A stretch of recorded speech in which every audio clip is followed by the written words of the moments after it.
Dr. Kathy, any tips on navigating the AP still being around my partner's career network?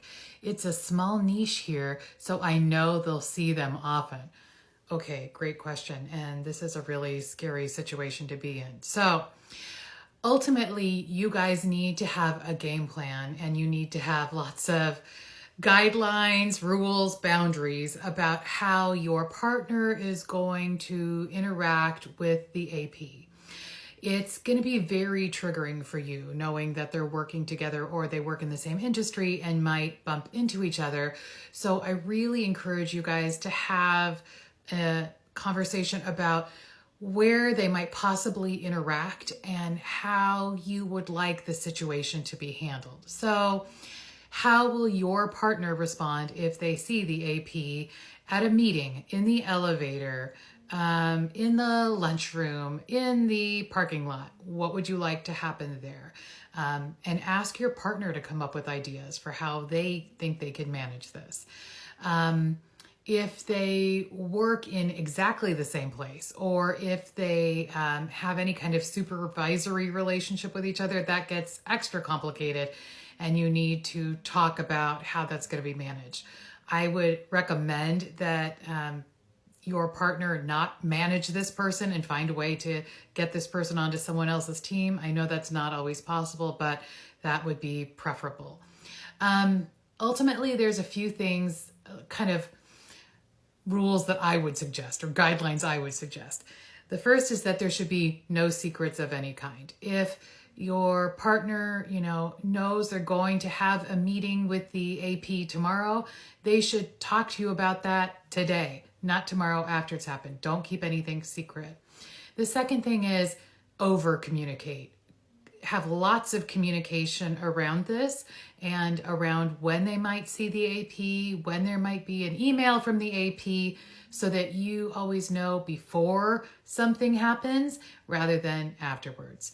Now, that might not always be possible, but we want to minimize surprises as much as possible, because you know how it feels if you get surprised by, oh, well, we actually ran into each other this morning and yeah, I just didn't tell you because I didn't want to upset you. Worst way to handle it. So we want to have no surprises. There should never be any alone time with the AP. There should never be driving the AP anywhere, or oh, we had to share time alone in this hotel.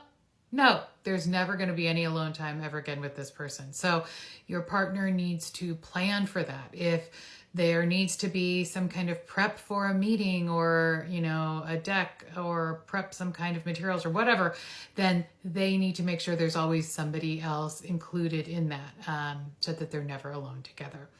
I think another really good rule is that if there is any kind of encounter, they should tell you, the betrayed partner, immediately. Theoretically, you plan for things as best you can, but sometimes surprise things happen. Like this person might walk into your partner's office and need something, and that was a surprise. So I would like your partner to tell you that this happened as soon as practically possible, not wait 6 days and then tell you. Ideally, we should minimize all interactions, and any interactions that need to take place should be cordial and polite and as short as possible. You don't need to be mean and growl and hiss at this person, but just short and to the point. There's no real pleasantries involved. Polite, minimally polite, right? Say good morning and then get on with it. Not, hi, how was your weekend? How are you feeling? How's your dad? No, we're not emotionally connecting like that anymore.